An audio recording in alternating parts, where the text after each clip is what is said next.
Hello guys, আমরা এই যে ডিভোর্স পার্টি করি বলে অনেক লোক অনেক আজে বাজে কমেন্ট করে। আসলে তারা তো জানে না বিষয়টা। নারী মনে করে যে পুরুষ বাড়ি ডিভোর্স দিবে না, পুরুষ বাড়িতে ভেঙে পড়ে যায়।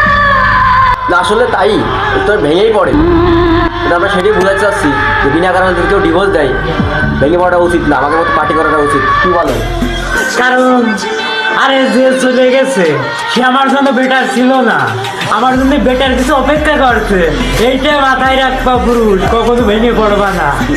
আপনি কিছু বলেন আপনার উদ্দেশ্যে। আমি আর কি বলবো, আমি এটাই বলতে চাই যে সব মেয়ে ছেলেরা আছো, এই যে সংসারে অশান্তি করছো, এগুলো করা ঠিক না। ঠিক আছে, এগুলো থেকে শুধরে যাও, না হলে প্রত্যেক দিন আমরা এভাবে ডিভোর্স পার্টি করি।